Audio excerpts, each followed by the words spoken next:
მოგესალმებით, ეთერშია გადაცემა ზღვარი. დღეს ჩვენი სტუდიის სტუმარია ფსიქოლოგი, გეშტალტ-თერაპევტი ქალბატონი დალი ლაშხიძე. მოგესალმებით, დალი. მეც მოგესალმებით, მარინა. მადლობას მოგახსენებთ მობრძანებისთვის. ძალიან მიხარია თქვენ, რომ ჩემი სტუმარი ხართ. თქვენთან პირადი მეგობრობის გარდა დიდი პატივისცემა მაქვს თქვენს მიმართ და თქვენი საქმიანობის მიმართ. ჩემთვისაც დიდი პატივია თქვენთან ერთად ყოფნა და მადლობა. სტუმრობა. მადლობა და დღევანდელი ჩვენი საუბრის თემა იქნება ინდივიდუალური და ჯგუფური თერაპია. მათ შორის რა არის მსგავსება, რა არის განსხვავება ჩვენს კულტურაში. მიუხედავად იმისა, რომ ჩვენ ძალიან გახსნილები ვართ, ჩვენ გვაქვს უფრა, რომელიც არის ჯგუფური თერაპიის რაღაცა მაგვარი, ხო? სადაც ადამიანები იხსნებიან, ერთმანეთს ესაუბრებიან. თქვენ სადაც შეუძლია გამოხატოს თავისი თავი და წარადგინოს. მიუხედავად ამისა, ჯგუფს სიარული ჯერ არ არის მთლად მისაღები და დასაშვები ჩვენი საზოგადოებისთვის, იმიტომ რომ ჩემთვის ბევრს უთქვამს, რომ მარტო ინდივიდუალურად მივალ, მაგრამ ვიღაცებთან ერთად არ შემიძლია ვერ ვისაუბრებ უცხო ხალხთან ჩემ პრობლემებზე. და ეს არის ხოლმე პრობლემა, მანამ სანამ ჯგუფში აღმოჩნდებიან, იმიტომ რომ ჯგუფს აქვს რაღაც თავისი რაღაცა ენერგეტიკა ისეთი და თავისი ისეთი შინაგანი ველი იქმნება, სადაც ადამიანს არათუ გახსნა, არამედ საოცარი წვერვალების დაპყრობა შეუძლია და ზოგადად ამ თემაზე გვინდა ვისაუბროთ.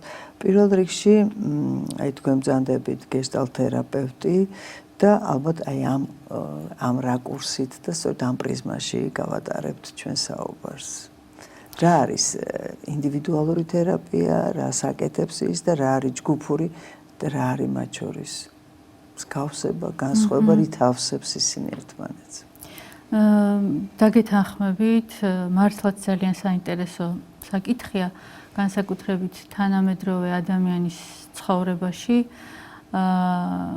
რადგან ისევ იქიდან გამომდინარე, თუნდაც ჩვენი კულტურიდან გამომდინარე, მიუხედავად იმისა, რომ ჩვენ ძალიან კომუნიკალურები ვართ, რაღაცა გვაქვს სუფრის კულტურა, სადაც შეგვიძლია შეხვედრები, მაინც თანამედროვე ადამიანის ცხოვრება გახდა იმდენად სწრაფი, იმდენად გარბენადი და ასეთი ავტორი არის ზიგმუნდ ბაუმანი, რომელიც თანამედროვე საზოგადოებას ახასიათებს როგორც თხევად საზოგადოებას, გამდინარე საზოგადოებას, რომელსაც ეს თავისი ღირებულებები აღარ აქვს ისეთი მყარი, ვეღარ დგას თავის ტრადიციებზე ისე მყარად, ბევრი რაღაც ინგრევა და მას ყოველდღე სჭირდება ადაპტაცია იმ რეალობებთან, რომელსაც თავაზობს თანამედროვე ცხოვრება. ამიტომაც გახდა თანამედროვე ადამიანის ცხოვრებაში ფსიქოთერაპია და თუნდაც ინდივიდუალური თერაპია და ჯგუფური თერაპია ასეთი აქტუალური და გარდა ამისა ძალიან ბევრი ადამიანი დღეს მიდის ფსიქოთერაპიაში როგორც პროფესიაში და აქვთ საჭიროება რომ ისწავლონ ეს პროფესია და სწორედაც მართალი თქვით რომ ასეთ არასასწავლო ჯგუფებში ჯგუფური თერაპიები უფრო ნაკლებად არის და ნაკლები არის მოთხოვნა, უფრო მაღალია მოთხოვნა თქვათ ინდივიდუალურ თერაპიაზე. მაგრამ ჯგუფური თერაპიის და ჯგუფთან მუშაობის დინამიკა და მოთხოვნილება და აუცილებლობა უფრო სასწავლო ფსიქოთერაპიის სასწავლო ჯგუფებთან უფრო არის აქტუალური და სხვანაირად ვერც ისწავლი ფსიქოთერაპიას თუ არა ჯგუფში ცხოვრების გავლით. რა განსხვავება შეიძლება იყოს ინდივიდუალურ თერაპიასა და ჯგუფურ თერაპიას შორის? ძალიან მცირე იმ თვალსაზრისით, რომ იქ უბრალოდ რაოდენობრივად იმდენ ადამიანს ხვდები და იმდენ უფრო მაღალი ტოლერანტობის ხარისხი გჭირდება მრავალ ადამიანთან, რამდენიმე ადამიანთან შეხვედრისთვის, ვიდრე ინდივიდუალურ თერაპიაში. ინდივიდუალურ თერაპიაშიც და ჯგუფურ თერაპიაშიც უპირველესი ამოცანა არის წამყვანისთვის, ანუ ტრენერისთვის თუ ფსიქოთერაპევტისთვის, რომ უპირველეს ყოვლისა შექმნას უსაფრთხო გარემო. უსაფრთხო გარემოს გარეშე ვერ წარმოიქმნება ნდობა და შესაბამისად თუ არ გაჩნდა ნდობა და ვერ იგრძნო ადამიანმა უსაფრთხოდ თავი, ვერ განვითარდება, რა თქმა უნდა, იქ ურთიერთობა. და ის გეშტალტ თერაპია, რომელშიც მე ვმუშაობ, და ერთ-ერთი მიმდინარეობა ესთეტიკურ რელაციური ცოდნა, სწორედ ითვალისწინებს იმ მომენტს, რომ ჩვენ შევდივართ თანაბარ ურთიერთობებში. როგორც ინდივიდუალურ თერაპიაში, ასევე ჯგუფურ თერაპიაში. და არსებობს რამდენიმე კრიტერიუმი კონკრეტულად ჯგუფურ თერაპიაში, რომლის მიხედვითაც ჩვენ შეგვიძლია განსაზღვროთ, რა ჯგუფთან გვაქვს საქმე, როგორია ეს ჯგუფი და როგორ შეგვიძლია რომ ვიცხოვროთ ამ ჯგუფში. და ეს კრიტერიუმები არის სინქრონულობის კრიტერიუმი და დიაქრონულობის კრიტერიუმი.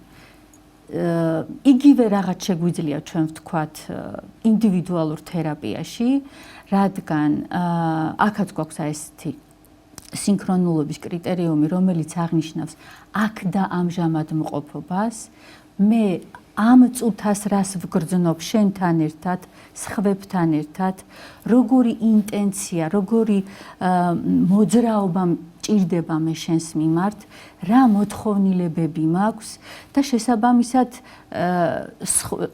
ეს თქვათ ინდივიდუალურ თერაპიაში და მოძრაობ მე თერაპევტისკენ ასე ვთქვათ და მინდა რომ მივწვდე იმ ადამიანს და მასაც უნდა რომ მომწვდეს, მაგრამ ჯგუფურ თერაპიაში იგივე ეს სინქრონულობის კრიტერიუმი მე მახვედრებს არა მხოლოდ, ანუ შეხვედრა მაქვს ამ შემთხვევაში, არა მხოლოდ ჩემს ინტენციასთან, ჩემს მოთხოვნილებასთან რომ ვიმოძრაო შენსკენ, არამედ რამდენიმე ადამიანის, ანუ ბევრი ადამიანის მოთხოვნილებას ასევე იმოძრაოს ჩემსკენ. და ეს ძალიან საინტერესო მომენტია, რადგან ეს ესთეტიკური აღქმა მოიაზრება ამ მომენტში და ეს გულისხმობს იმ ემოციებს, იმ გრძნობებს, რომელიც მე ამ წუთას მიჩნდება. და ეს ემოციები და ეს გრძნობები ხდებიან, ასე ვთქვათ, მარკერები და მანიშნებლები იმისი, სად ვართ, როგორ ვართ და როგორ ცხოვრობთ ამ მომენტში, ამ მოცემულ მომენტში. და ეს მაძლევს შესაძლებლობას ვიყო აქ და ამჟამად.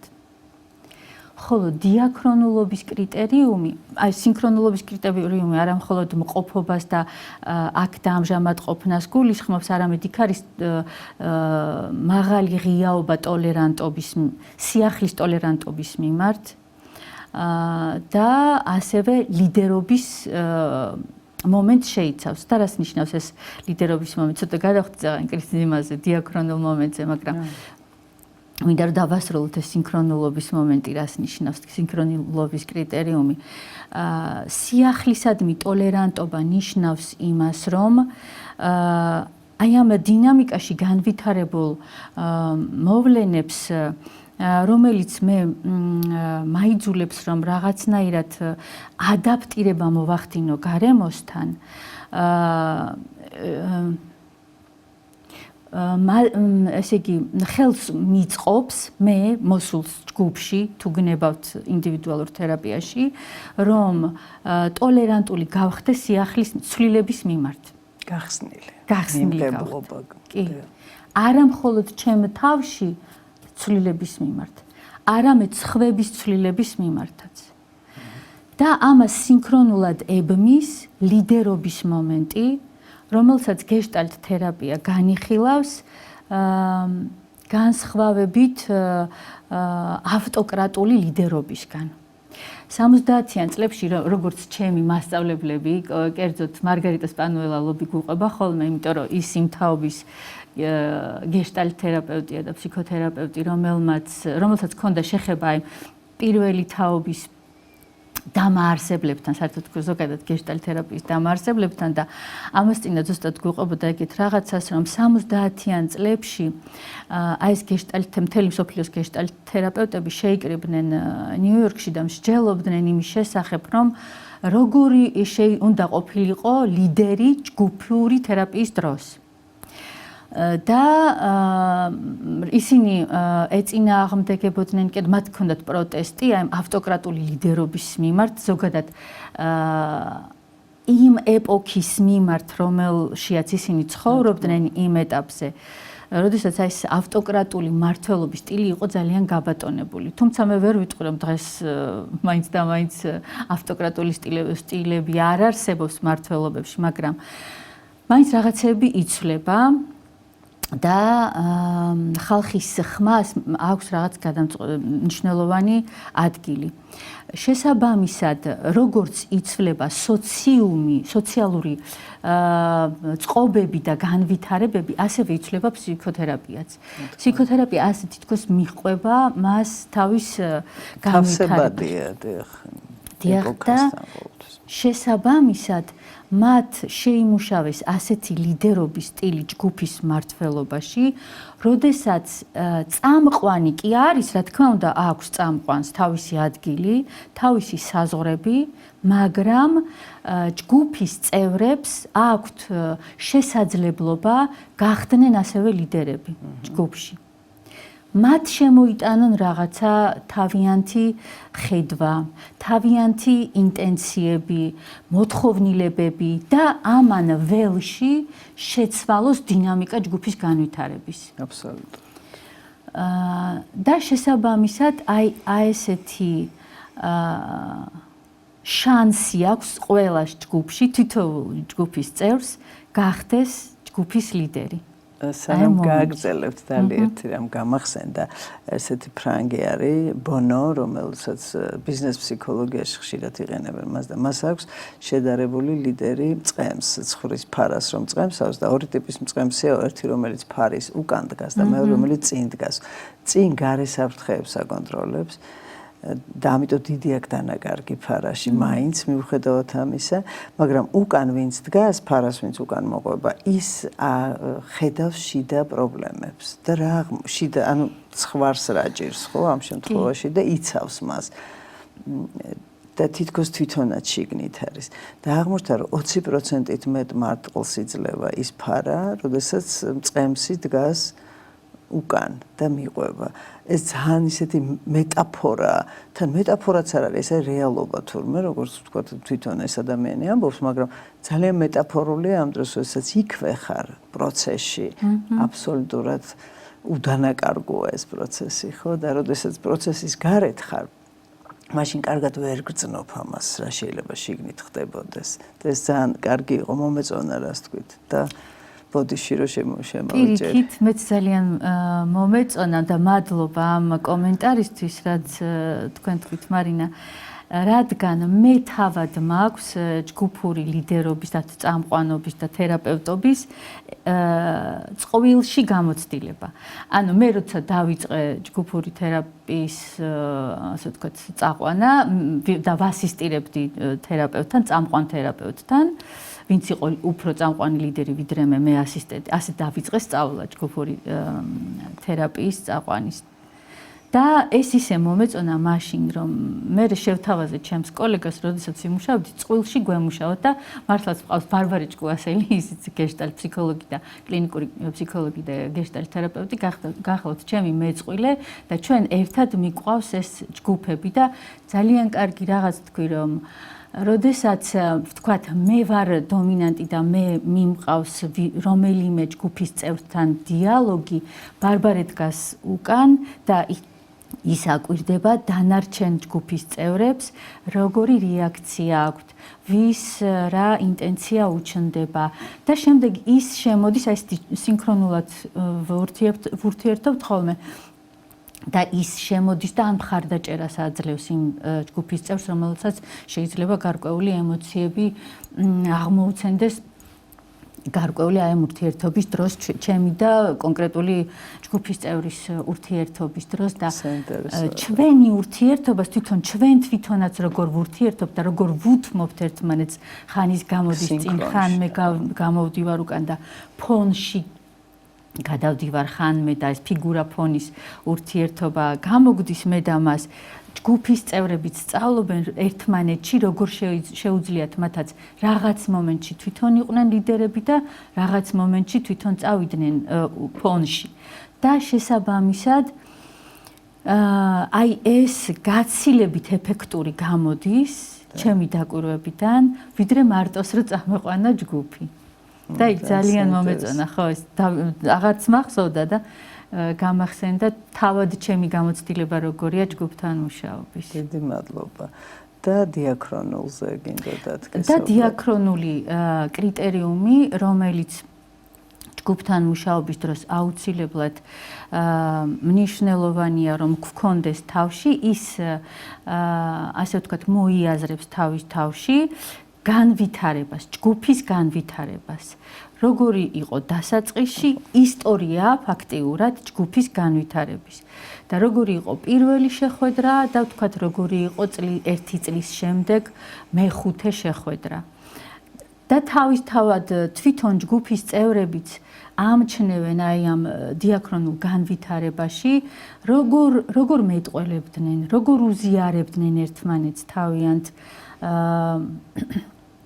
განცდებს, იდეებს, მოსაზრებებს და ახლა აი ამ დასასრულს როგორი სიფრთხილით არიან ისინი ერთმანეთთან. და აქ ძალიან მნიშვნელოვანი არის აუცილებლად ეს მომენტი, რომ როდესაც ჯგუფი იწყებს ცხოვრებას, აუცილებელია და მნიშვნელოვანია წესების შემოტანა ჯგუფში.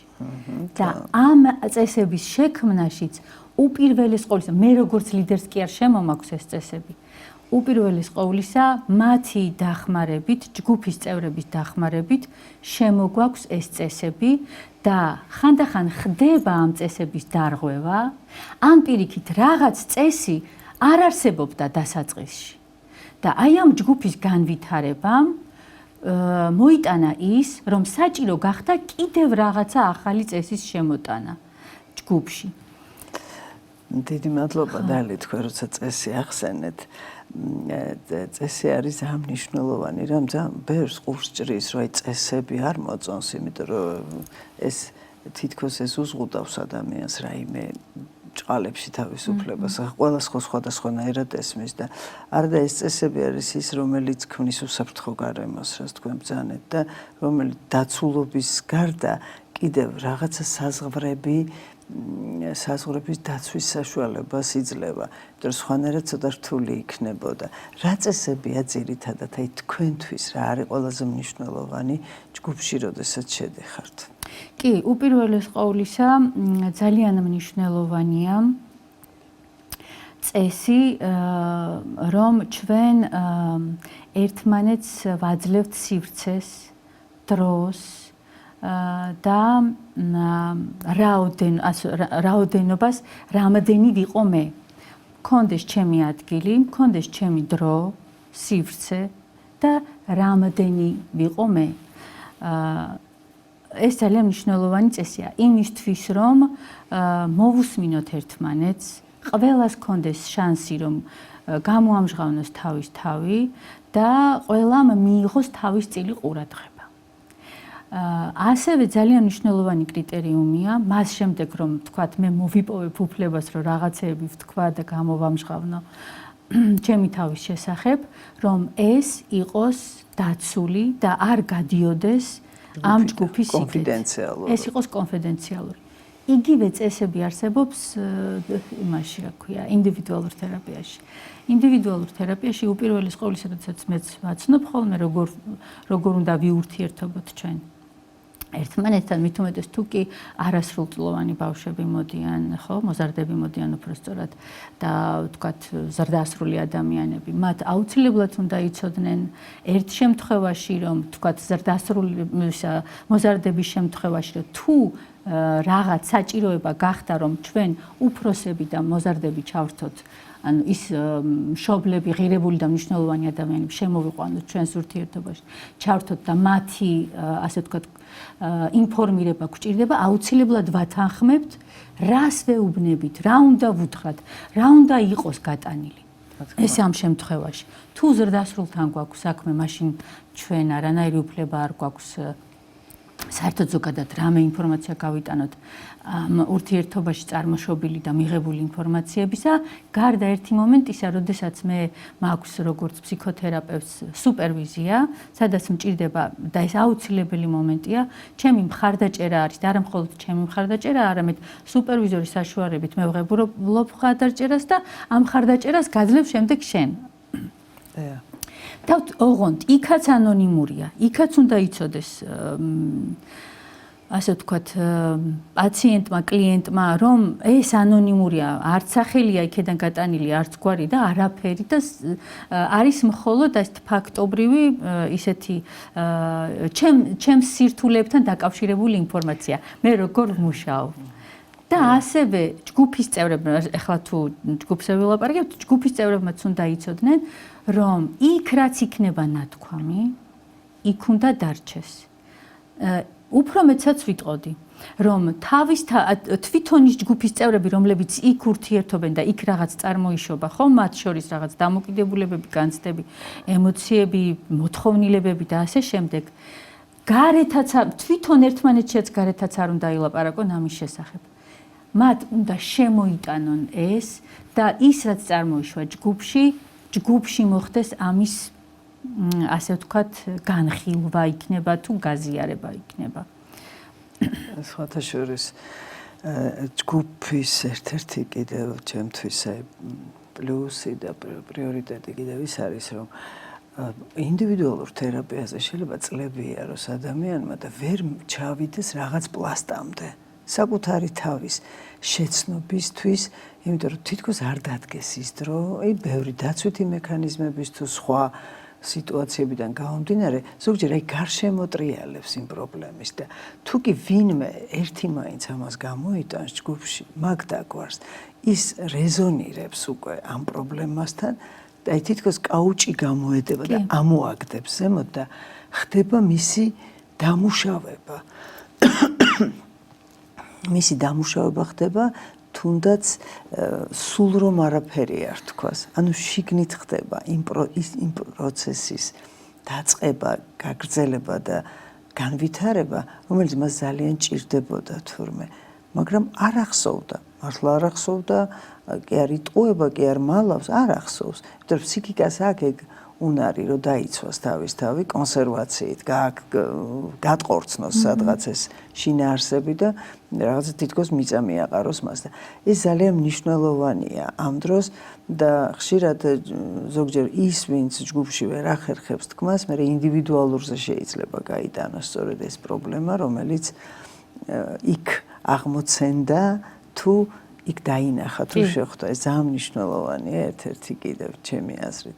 როგორ ქმნით ველს? და რა არის ველი? აი ეს ორი სიტყვით რო თქვათ, იმიტომ რომ ველი არის ძალიან ისეთი კატეგორია და ისეთი მცნება, რომელიც ჩვენს ცხოვრებაში სულ მოხდა. აი მე და თქვენ შორის ახლა არის რაღაც ენერგეტიკული ველი, ადამიანებს შორის იქმნება ეს ველი, არის რაღაც იქმნება რაღაც საზღვრები, ვქმნით საზღვრებს. აი ამ საზღვრებზე და ველზე რო გვესაუბროთ, რომ რა ხდება ჯგუფში და რა ხდება ინდივიდუალურ თერაპიაში. კი, ველი მართლაც მადლობა რომ ეს საკითხი წამოჭერით, მარინა, იმიტომ რომ ველი მნიშვნელოვანი ენერგია არის, რომელსაც აქვს ადგილი არა მხოლოდ ინდივიდუალურ თერაპიაში, არამედ ჯგუფურ თერაპიაშიც. აი ამ წუთას როგორც თქვით, რომ ჩვენი გამოცდილებებით მოვდივართ და ვხვდებით ერთმანეთს. გნებავთ ინდივიდუალური თერაპია იყოს და კიდაც ჯგუფური თერაპია. ჯგუფში განსაკუთრებით მძლავრად იგრძნობა ეს. ჩვენი გამოცდილებებით მოვდივართ და როგორც თქვი რომ მე რაღაც გავაზიარე და ამან რეზონანსი გამოიწვია სხვა დანარჩენ ადამიანებში და ამ დანარჩენ ადამიანებში ყველაში სხვადასხვანაირი რეზონანსი გამოიწვია. და შესაბამისად, როდესაც უკვე მათ მოაქვთ თავიანთი გამოცდილებები და შეხვედრა ხდება ამ გამოცდილებების ერთმანეთთან, წარმოიშობა ახალი ველი. წარმოიშობა ახალი ენერგია, რომელსაც ჩვენ გამოცდილებას ვეძახით. და ვქმნით უკვე, წაღან რო ვთქვი, რომ გამოცდილების მიმართ ტოლერანტულები ვიყოთ თქო. და აი ეს არის ზუსტად ვხდებით ტოლერანტულები ამ ახალი გამოცდილების მიმართ. და გარდა ამისა, თუ კი მე ინდივიდუალურ თერაპიაში რატომ არის ეს ორი ბრთა, ასე ვთქვათ, პიროვნული განვითარების ინდივიდუალური თერაპია და ჯგუფური თერაპია, რომ თუ კი მე ინდივიდუალურ თერაპიაში რაღაც ერთ საკითხს შეიძლება ძალიან ღრმად ჩავყვე და გამომრჩეს სხვა ნაწილები. შეიძლება მე ჯგუფური თერაპიის დროს ერთი დღის განმავლობაში იმდენი ცხოვრება ვიცხოვრო, იმდენი ცხოვრება, რომ 5 წელი დაჭირებოდა ამის გაცნობიერებას, ამის გარეთ გამოტანას. და გარდა ამისა, სხვა ადამიანების გამოცდილებების დანახვას, რომ შეიძლება ჩემი აქეთ ამხრიდან მე ერთ რაღაცას ხედავ და იქეთ ამხრიდან თქვენ სხვა რაღაცას ხედავდეთ. ამ წუთასაც ახლა მე და თქვენ რო ვზივართ ესე, მე თქვენ ხედავთ. და თქვენ მე მხედავთ, ხო? და ჩვენი, ასე ვთქვათ, მხედველობა სულ სხვა რაკურსებიდან არის წარმოდგენილი. მაგრამ ჩვენ ერთობლივად ვქმნით ენერგიას და ველს, რომელშიაც უკვე თუ ესთეტიკურ მომენტებს შემოვიტანთ, ანუ განცდით მომენტებს, მე და თქვენ როგორ ვგრძნობთ თავს, აი ეს იქნება კიდევ მნიშვნელოვანი. ჩვენი განცდები აი ამ ველში როგორ ცხოვრობთ.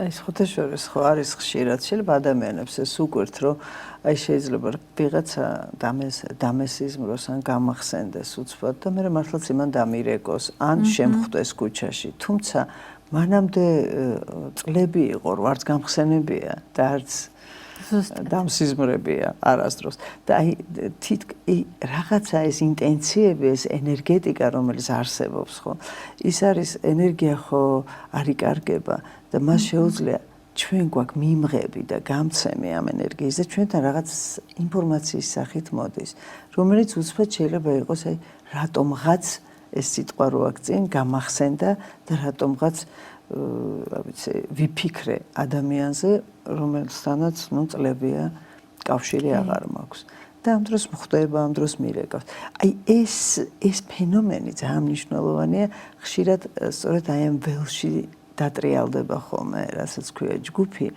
და ჯგუფური თერაპია და არაჩვეულებ უნიკალურ შესაძლებლობას აძლევს თითოეულ მათგანს ვინც ამ ჯგუფში მონაწილეობს რომ თავის თავზე მართლაც თქვენ სწორად ბრძანეთ წლები რასაც ვერ იზამდა შეიძლება ერთი მოდულის ან რამოდენიმე დღეში ის ყველაფერი გაიაროს და უამრავი რამე დაალაგოს საკუთარ თავში ადამიანმა ეს უმნიშვნელოვანესია მაგრამ იცით აი ზოგადად ამ თერაპიაში ხშირად არის ხოლმე რომ გამოცდილებებიდან რომ მოდის მას ჯგუფს მართვა ჭირდება ხო მართვა ჭირდება იმიტომ რომ ადამიანები თითქოს ყველა დაჭრილია ხო დაჭრილები ვარ ჩვენი ბავშვობით ჩვენი გამოცდილებით რაღაც ტკივილებით გვაქვს დაზიანებული ნაწილები ეს დაზიანებული ნაწილები ხშირად ამით რო ურთიერთობთ არის მტკივნეული ყველასთვის და აქ თქვენი როგორ წამყვანების ჩართულობა როგორ მართავთ კონფლიქტს თუ ის წარმოიშვება როგორ მართავთ ზოგჯერ აი იმიტომ ადამიანი როდესაც ღიზიანდება რაღაცაზე და მით უმეტეს ძალიან ბრაზდება ბრაზი ხო ღირებულებების საზომია რაღაც დონეზე მაგრამ თუ ეს წრე გადასულია მე იქ რაღაცა ძალიან ჩემს საზევ ბრაზდები ძალიან ჩემში დაფარულ შინაარსზე რომელთანაც წვდომა აღარ მაქვს ან არ მაქვს და ვბრაზდები ვიღაცაზე სხვაზე რაღაც პროექციულად ხო ვაკეთებ პროექციას მას ან კიდევ თქვენ სუპერვიზორი ახსენეთ და არ შემიძლია არ ვთქვა რომ სუპერვიზიაზე თქვენ სწორად შენიშნეთ საერთოდ არ არის საუბარი ვინმეზე აქ არის საუბარი მე რა მიჭირს მე სად შევეკიდე რა სად ვეღარ ვითარდება თითქოს ჩემი ურთიერთობა თითქოს რაღაცა ჩიხში ვარ ეს რატომ მოხდა ეს ჩიხი ძალიან გამოედო ჩემსას რაღაც ჩემ ტკივილს და აი ამის მართვა როგორ ხდება ჯგუფური თერაპიების დროს ძალიან საინტერესოა კი საკმაოდ მნიშვნელოვან ასპექტზე აღნიშნეთ ახლა მართლაც არის ხოლმე ჯგუფში ისეთი სიტუაცია რომ რომელიღაც ჯგუფის წევრი ვთქვათ, იმაზე მეტ ინტენციას გამოხატავს და რაღაცა იმაზე მეტ ადგილს ითხოვს, ვიდრე საერთოდ ახლა ამ ველში აქვს ადგილი. და არის საჭირო. ამ შემთხვევაში და განსაკუთრებით ჯგუფის დასაწყისში ხოლმე ძალიან მნიშვნელოვანია წამყვანების მიერ აი ფორმის მიცემა, რომ რამდენი შეგვიძლია გავაჩეროთ, ცოტა მივცეთ სიტუაციას სუნთქვის საშუალება, პაუზის საშუალება, იმიტომ რომ თუ კი მოხდება ერთბაშად რაღაცის გადმოფრქვევა, მე შეიძლება გაჩნდეს ძალიან დიდი სირცხვილის გრძნობა. ან ძალიან დიდი უხერხულობის დანაშაულის გრძნობა. ამიტომ მე ამას ვგრძნობ, მე როგორც წამყვანი ამას ვგრძნობ და ვაძლევ ფორმას, ანუ საზღვარს, კალაპოტს, ასე ვთქვათ. ხო, ყველაფერს მდინარეს აქვს ხო კალაპოტი ამ ენერგიას და აი მდინარესავე თითქოს კალაპოტს ვაძლევთ, რამდენი შეიძლება ამ მოცემულ მომენტში იყოს მისგან გამომჟღავნებული და შემოტანილი ამ სივრცეში. თუმცა, როდესაც ასეთი რაღაცები ხდება, ეგ იმას ნიშნავს, რომ ადამიანი გარკვეულ ყურადღებას ითხოვს, საჭიროებს გარკვეულ ყურადღებას და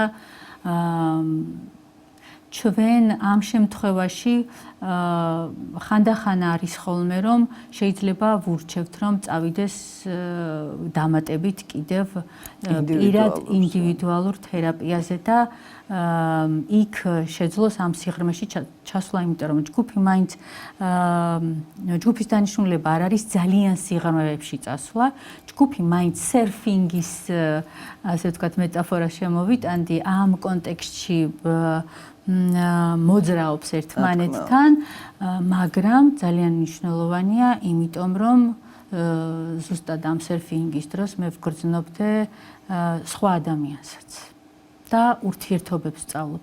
პრაქტიკულად ჯგუფი მინი ლაბორატორია იმ დიდი სამყაროსი, რომელშიაც ჩვენ ცხოვრობთ და აქ ამ შემთხვევაში ხო, აი წამყვანის როლი ძალიან დიდი არის, რომ ან გააჩეროს, ან გადაავადოს, ან პირიქით შეიძლება ყოფილა, რომ დილის გაზიარებების დროს ჩვენ გვიკითხავს, მაგალითად თუ რამე ძალიან დიდი ემოციები ყოფილა, გვიკითხავს ჯგუფის წევრებისთვის, რომ როგორ იქნება თუ ჩვენ აქ ცოტა მეტ ყურადღებას დავუთმობთ. ყოველთვის ვუთანხმებთ ამას ჯგუფის წევრებს.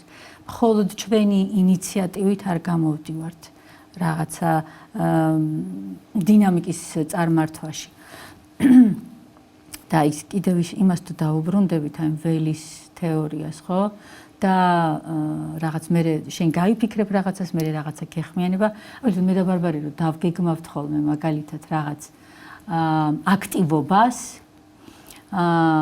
შეიძლება ის საერთოდ არ იმის საჭიროება საერთოდ არ გაჩნდეს დღევანდელ დღეს, მაგრამ ყოფილა რომ აი გვიფიქრია რომ ეხლა ცოტა ეგზისტენციალური საკითხები ხომ არ შემოვიტანოთ რაღაც ჯგუფში, აი ზუსტად ამ განვითარების დინამიკაში და მე თვითონ გადაგვივადებია ეს სავარჯიშო და ეს თემატიკა და თვითონ ჯგუფს მოაქვს მე ეგზისტენციალური სიტყვა სიკვდილს იცოცხლის საკითხები, ავადობის საკითხი, თავისუფლება, მონობა და აი ესე თვითონ ჯგუფს მოაქვს საკითხი და ზუსტად აი ეს ველი, ესე იგი ჩემი ინტუიციაც მუშაობს, ჩვენი როგორც წამყვანების ინტუიციაც მუშაობს. წინასწარ თითქოს ვგრძნობთ, საით შეიძლება რომ იმოძრაოს ჯგუფმა. და აი ამ მიმართულებებს და ამ საზღვრებს, რა თქმა უნდა, ჩვენ ვაძლევთ ხოლმე. საერთოდ ალბათ ძალიან დიდი განსხვავებაა პროფესიონალების ჯგუფსა და დამწყების ჯგუფს შორის ერთი შეხედვით. თუმცა სიღრმეში დიდი განსხვავება აღარ გამოდის, იმიტომ რომ ის ადამიანური უამრავი აქ და ახლა წარმოქმნილი პრობლემა ან გამოწვევა, რომელიც არის, შესაძლებელია საერთოდ რაც არ უნდა პროფესიონალი იყოს, არც კი მიახლოებულა ამ პრობლემასთან, ისე იცხოვრა აქამდე. არა თუ დიდი ხანია რაც ცხოვრობს და დიდი ხანია ადამიანი ამ პროფესიაშია და მე მინახავს სწორედ პროფესიონალების ჯგუფში ზოგჯერ გასაოცარი ინფანტილური თემების წამოწევა წინ რომელიც კიდეც მიფიქრია მაშინ რომ თქვათ ეს ნეტა როგორ ვერ მოვახერხეთ რომ დაგვემუშავებინა აქამდე ხო ამდენს შრომ საკუთარ თავზე შრომა პირველი ხო თერაპია თერაპევტი ხო საკუთარ თავზე მუშაობს და საკუთარ თავთან ლაგდება და ეს გახსნილობა პირველი ჭირდება თერაპევტს ხო რომ ტოლერანტობა და მიმღებლობა და აი ესეთი რაღაცები ბევრად უფრო მგონია ალბათ დამწყებთა ჯგუფი ალბათ თქვენ სტუდენტებთან მუშაობთ ხო აი ცოტა სპეციფიკა მინდა რა განსხვავებაა და მუშაობთ თუ არა თქვათ იგივე პროფესიონალებთან და რამდენადაც მე ვიცი თქვენ სუპერვიზიის ჯგუფში ხართ და მე თუ არ ვცდები უკვე დაამთავრეთ და ვსწავლობ ახლა მეორე კურსზე გადავდივართ 2 წლიანი არის 2 წლიანია და მე უკვე თქვენ შეძლებთ სუპერვიზორი გახდეთ რაც ახლა ბევრი არ არის ჩვენ სივრცეში ჯერჯერობით სუპერვიზორები თანდათან ალბათ წამოვლენ აი ამაზე რო გვესაუბროთ აი რა სპეციფიკა იგივე სწავლაში რომ მოდიან ეს ადამიანები სტუდენტები და არის თუ არა რაიმე სპეციფიური ჯგუფები, აი, ну მაგალითად რაღაც დარღვევებზე, მაგალითად ახლა მე ვმუშაობ ადიქციის ჯგუფში, შეიძლება ეს იყოს კვებითი დარღვევა, შეიძლება იყოს რაიმე სხვა დარღვევა, ну ანუ კონკრეტული პრობლემით მოსული ადამიანები, თუმცა იქ როდესაც გადიხარ სხვა პრობლემები წინ იწევს და რაღაცა ადამიანს ზოგჯერ კომბოსტოს ვადარებ, აი ფრუფცქუნი და სადღაც რომ მიდიხარ და ზოგჯერ რა შეგრჩება არ იცი და ის რა ბაზაში რა არის ხო იმ კამდე მისვლა აი როგორ მოდიან სტუდენტები თქვენთან და როგორია ხოლმე სტარტაპ დასაწყისი ამ ურთიერთობის სხვათა შორის სხვადასხვა ქვეყნებში სხვადასხვა მოთხოვნებია ხოლმე სტუდენტური ჯგუფების ჩამოყალიბებისას ანუ ინსტიტუტები სხვადასხვა მოთხოვნებს უყენებენ ადამიანებს, ვისაც უნდათ რომ ფსიქოთერაპია ისწავლონ. მაგალითად, ჩვენს ინსტიტუტში მე დავამთავრე, მოღვაწეობ და კლავად ვსწავლობ კიდევ სუპერვიზიას კავკასიის გეშტალტ თერაპიისა და ოჯახური ფსიქოთერაპიის ინსტიტუტში. ჩვენთან მაგალითად არის ეგეთი მოთხოვნა, რომ სწავლა შეუძლია ფსიქოთერაპიის, მას ვისაც აქვს ბაზისური ფსიქოლოგიური ან სამედიცინო განათლება ან კიდევ რაღაც სოციალურ მეცნიერებებში. მაგრამ თუ არა აქვს ეს განათლება, მას შეუძლია დაიწყოს სწავლა და ამ პროცესში, პარალელურ პროცესში კი ჩააბაროს და ისწავლოს ფსიქოლოგიის, ანუ მოიპოვოს ფსიქოლოგის დიპლომი.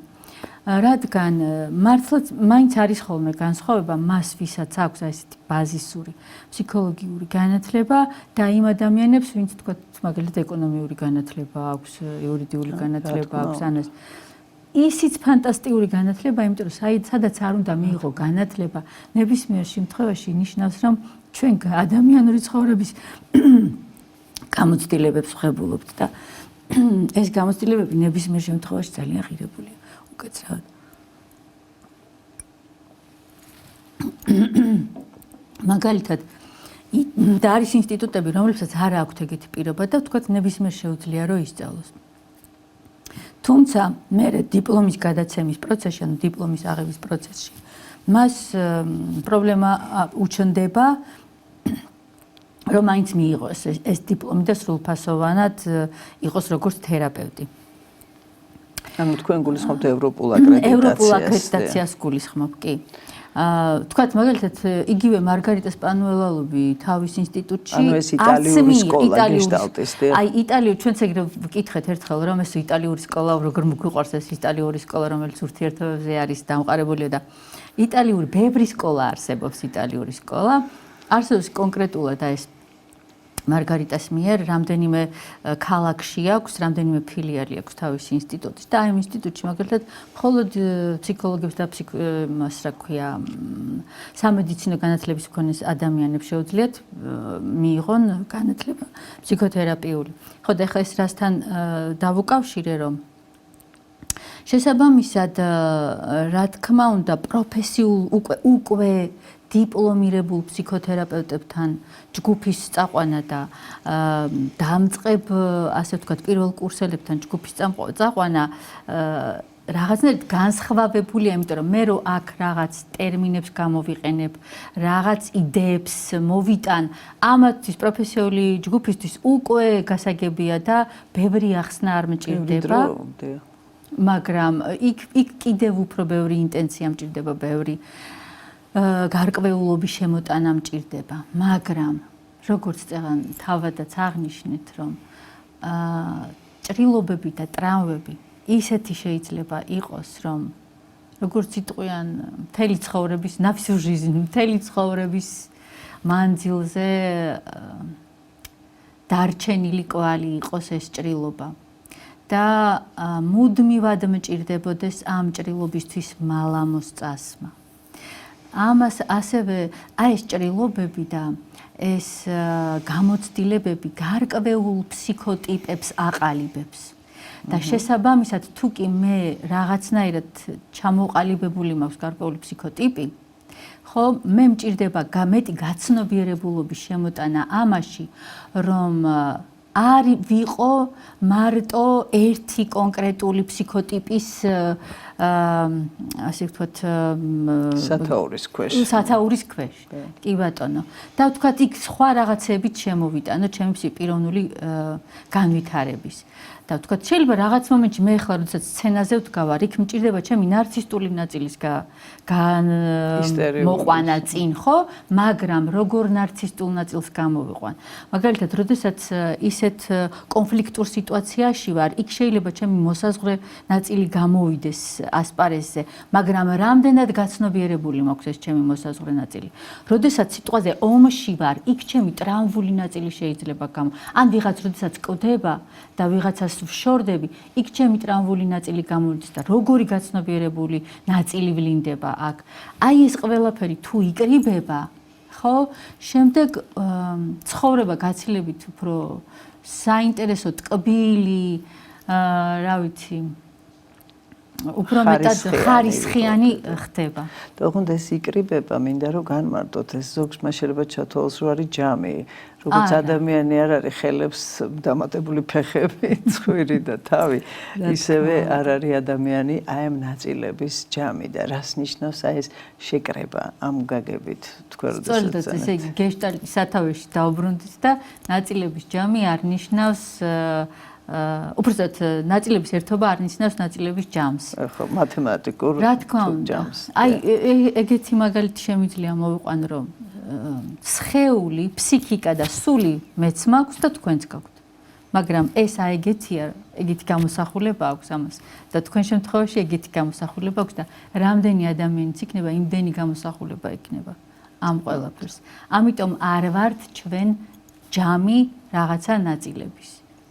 არამედ ეს ნაწილები ქმნიან უნიკალურ ერთობლიობას, მთლიანობას და მხოლოდ ეგეთი როგორიც მე ვარ, მხოლოდ მე ვარ.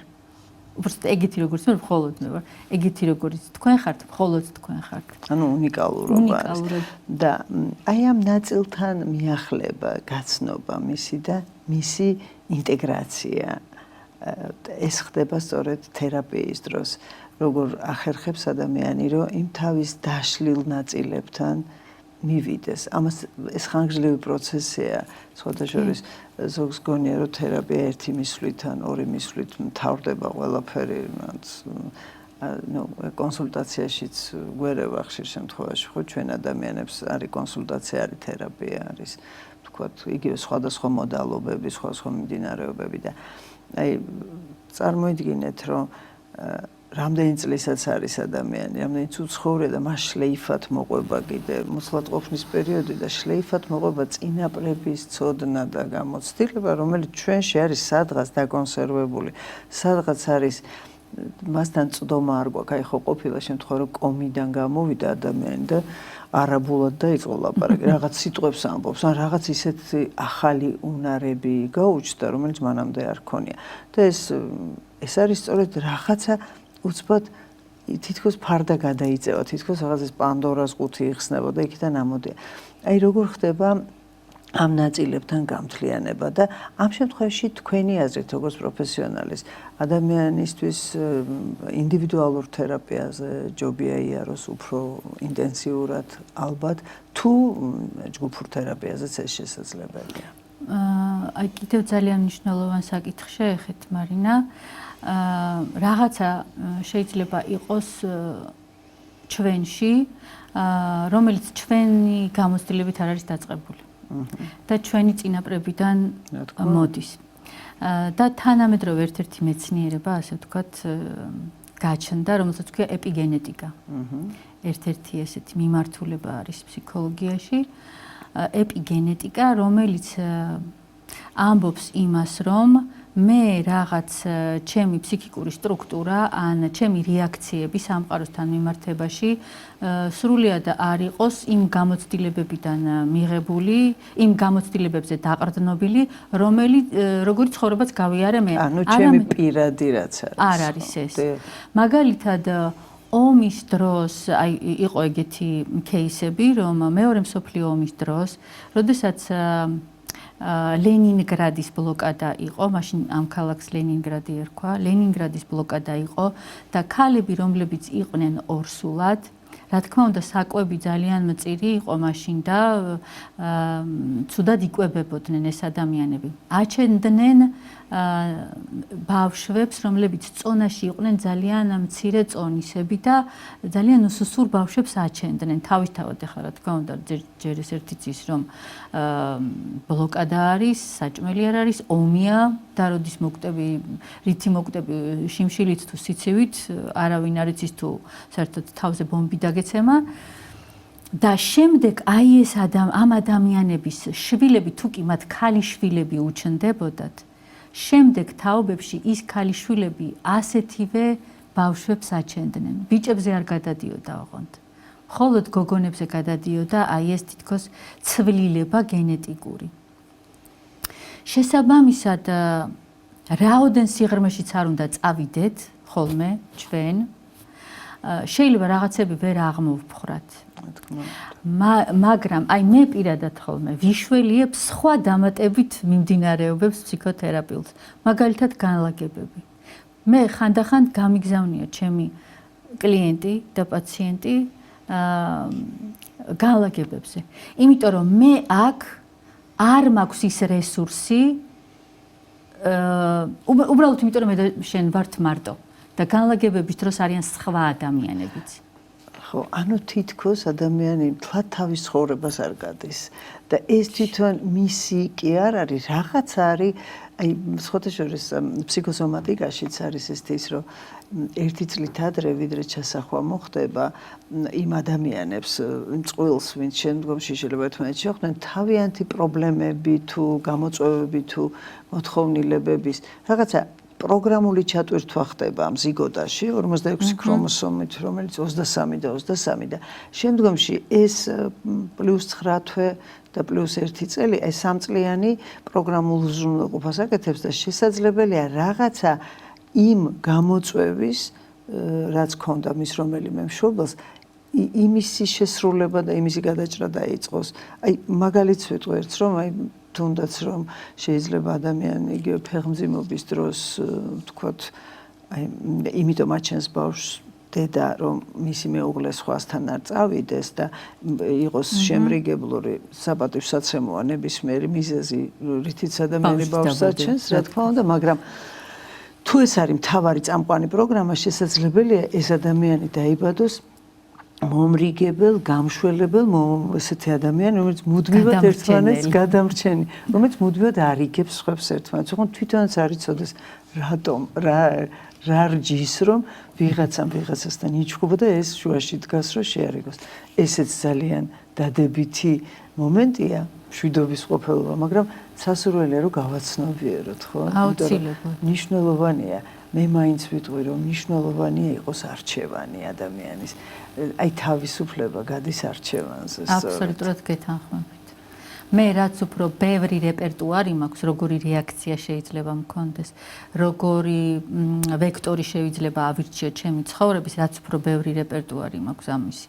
მით უფრო რეალიზებულად ვიგრძნობ თავს და მით უფრო ის ფუნქცია, ის მისია, რომელიც მაქვს მე ჩემი ამ ქვეყანაზე ცხოვრების, მით უფრო შესრულებული იქნება. და რაც უფრო გახსნილი ხარ, ასე ვთქვათ, იმიტომ რომ ეს გახსნილობა, ეს როჯერსთან არის ეს ტერმინი openness, გახსნილობა, რომელიც ადამიანს, აი ქართულად შეიძლება სილაღე იყოს, არა თავისუფლება, სილაღე. სილაღე ნებისმიერ იმ გამოწვევის, რაც არის ახლა აქ და ამჟამად და რაც შესაძლებელია მომავალში იყოს, იმიტომ რომ ჩვენ ხო ხშირად ამის შიში რომ აიმე რა მოხდება, ადამიანი ფიქრობს და ეს გახსნილობა და აქ და ახლა ცხოვრება არის ძალიან მნიშვნელოვანი ფსიქიკური ჯანმრთელობისთვის. და კი, ერთი რაღაც მინდა შემოვიტანო. ეხლა ზუსტად კვირას დავასრულეთ 5 დღიანი სუპერვიზორული ჯგუფი, ეს რომ სუპერვიზიას ვსწავლობთ, რომ გითხარით და ისე რომ ხორვატიელი ასე ვთქვათ, ტრეინერი, სუპერვიზორი ყავდა მოწვეული და მას მიყავდა ეს ჩვენი ჯგუფი და ძალიან გამიხარდა, როდესაც მან თქვა, რომ ღვთის, ღმერთის ენერგია შემოიტანა თერაპიულ პროცესში.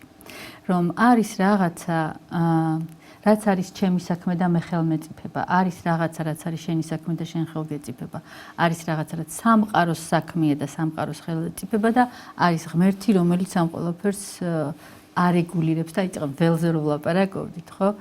ამ ველს პრაქტიკულად ეს ინფორმაციები და ეს ცოდნები ზემოდან გვეძლევა და მე ხშირად მქონია თერაპიის პროცესში ისეთი რაღაცეები მithქვამს, რომ მიფიქრე, რომ საიდან დამებადა ეს იდეა, არ ვიცი და ადამიანს უთქვამს, რომ ისა რა ქვია, დედა ჩემივით მელაპარაკები.